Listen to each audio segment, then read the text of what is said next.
उसे बोलते हैं capsizing. My ship is not in safe hand, this is called as a righting movement. Centre of buoyancy किसके ऊपर depend होता है? सर वाटर वॉल्यूम इधर इंक्रीज होगा। ये बी किसके ऊपर डिपेंड है? मुझे एक सीफेयर ने मैसेज किया था कि सर एंगल ऑफ लोल और उसके करेक्टिव एक्शंस को एक्सप्लेन कीजिए, लेकिन एंगल ऑफ लोल समझने के पहले हमें 3 इक्विलिब्रियम कंडीशन समझना ज्यादा इंपॉर्टेंट है। वो 3 कंडीशन है स्टेबल, अनस्टेबल और न्यूट्रल।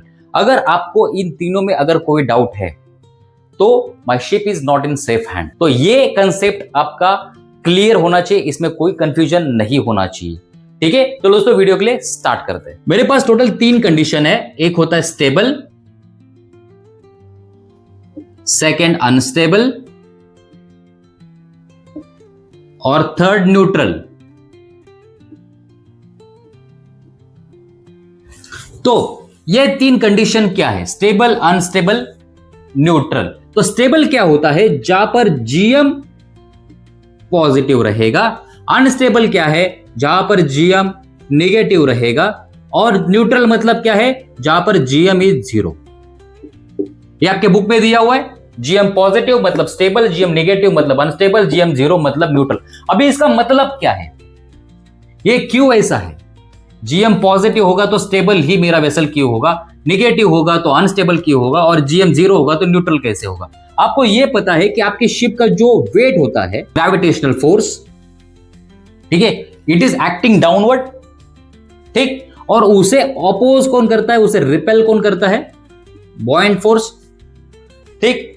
ये दोनों एक दूसरे को रिपेल करते हैं, अपोज करते हैं, तभी आपका शिप फ्लोट होता है, राइट। अभी मुझे एक बताना कि दिस इज अपराइट वेसल, ये आपका वेसल था,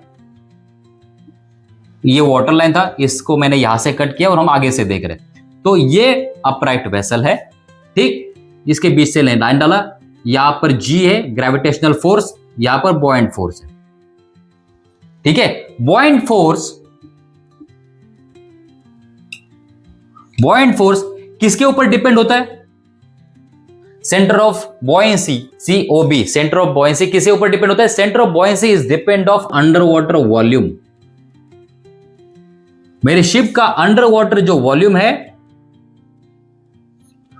अंडर वाटर वॉल्यूम, ये मेरा शिप था पूरा, उसके पानी के नीचे जो मेरा वॉल्यूम था, उस वॉल्यूम का जो सेंटर रहेगा that is centre of buoyancy. मतलब जो बॉयंट फोर्स है वो बॉयंट पोजीशन से या बॉयंट पॉइंट से ऊपर की तरफ ग्रेविटेशनल फोर्स को काउंटर करेगा। तो जो मेरा अंडर वाटर वॉल्यूम है उसका जो सेंटर रहेगा उसे हम बोलेंगे सेंटर ऑफ बॉयंसी, ठीक है। तो सेंटर ऑफ बॉयंसी आपको पता है, बॉयंट फोर्स वहां से अप्लाई होता है ऊपर की तरफ, और ग्रेविटेशनल फोर्स मेरे शिप का जो वेट है, जहां से जो मेरा वेट है, जहां जिस पोजीशन से नीचे की तरफ एप्लीकेबल है, दैट इज कॉल्ड एज जी, ठीक। तो जी हो गया यहां पर, बी हो गया यहां पर। अभी सपोज करो कि मैंने मेरे वेसल को ये साइड से पुश किया, ठीक, वेसल को पुश किया। पुश करने के बाद में वेसल का कंडीशन ऐसे हो गया,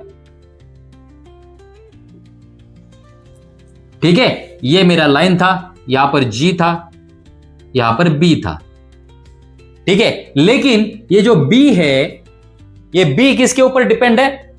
B is depend on under water volume, ठीक। तो अंडर वाटर वॉल्यूम जब बी यहां पर था तो मेरा अंडर वाटर वॉल्यूम ऐसा था, ठीक है। ये मेरा अंडर वाटर वॉल्यूम था जो मैंने यहां पर दिखाया। तो जब मेरा वेसल हील्ड हो जाएगा, heel is different and list is different. Heel external forces से होता है, list is due to the cargo operation और बलास्टिंग डिबलास्टिंग, ठीक है। तो मेरा वैसे हील्ड हो गया, तो हील्ड होने के बाद में मेरा अंडर वाटर वॉल्यूम ऐसे हो जाएगा, और this is my under water volume. ये मेरा अंडर वाटर वॉल्यूम है। अभी पहले मेरा अंडर वाटर वॉल्यूम ये था, तब मेरा बी यहां पर था। अभी मेरा अंडर वाटर वॉल्यूम चेंज हो गया।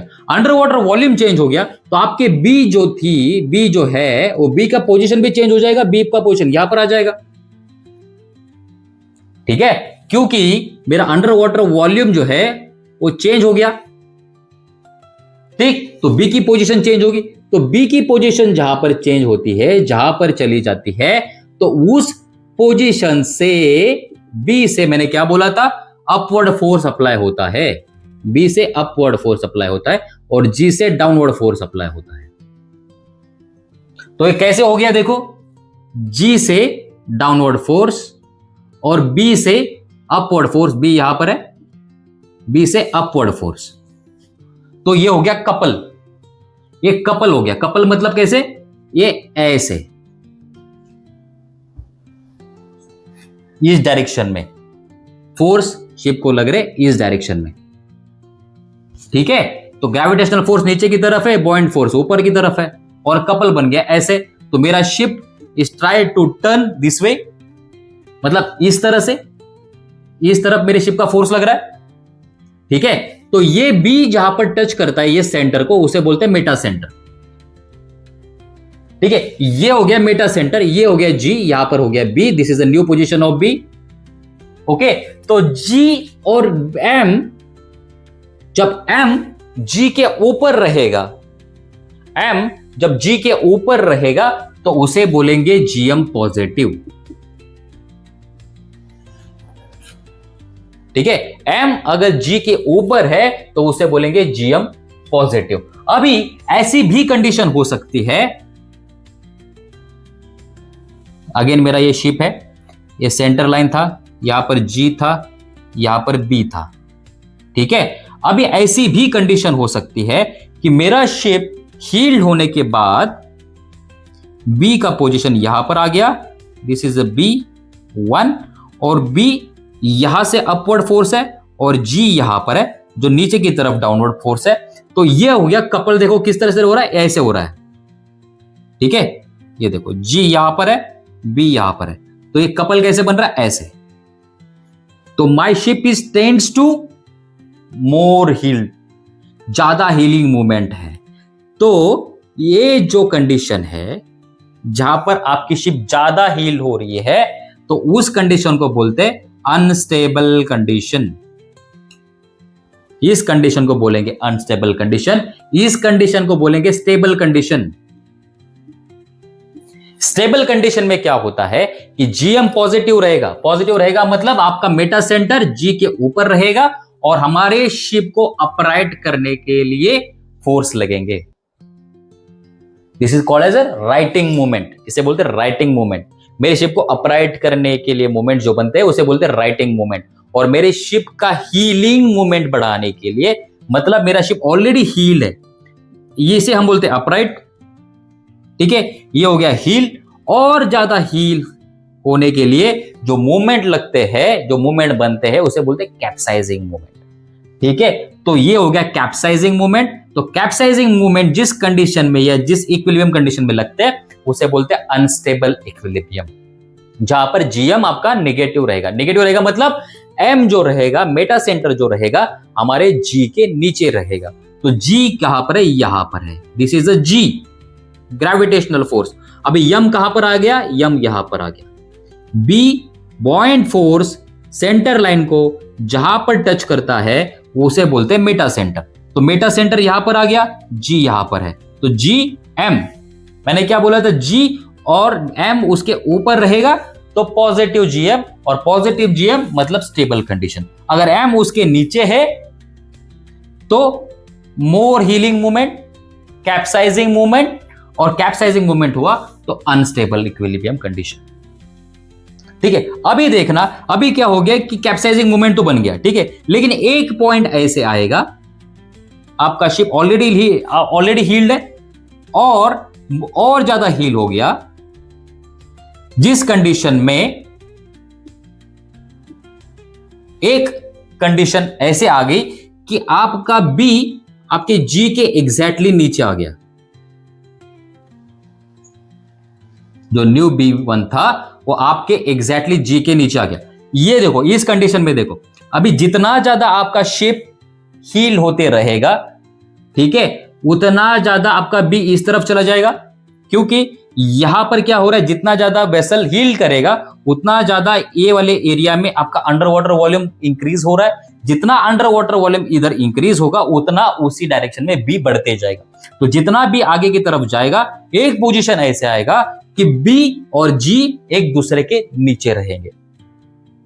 ठीक है, जहां पर बी और जी एक दूसरे के नीचे होंगे तो क्या है, बी से अपवर्ड मूवमेंट, जी से डाउनवर्ड मूवमेंट, और बी से अपवर्ड मूवमेंट सेंटर लाइन को जहां पर टच करते हैं उसे बोलते हैं यम, मेटा सेंटर। मेटा सेंटर का डेफिनेशन पढ़ लेना। तो जी और एम एक पोजीशन पे जाके जीरो हो गए।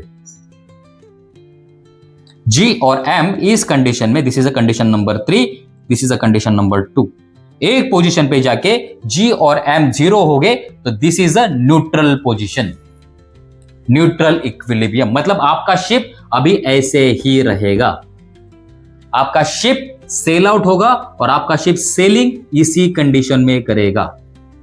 तो यहां पर आपका जीएम हो गया जीरो, तो this is a neutral position. और यहां पर क्या होता है, आपका शिप अपराइट होने की कोशिश करता है। तो GM positive stable, GM negative unstable, GM zero neutral. ठीक है, तो ये तीनों चीजें समझ में आ गई। इसमें अगर कोई डाउट है तो आप मुझे कमेंट में क्वेश्चन पूछ सकते हो। अभी इसके बाद में हम देखेंगे कि एंगल ऑफ लोल क्या होता है।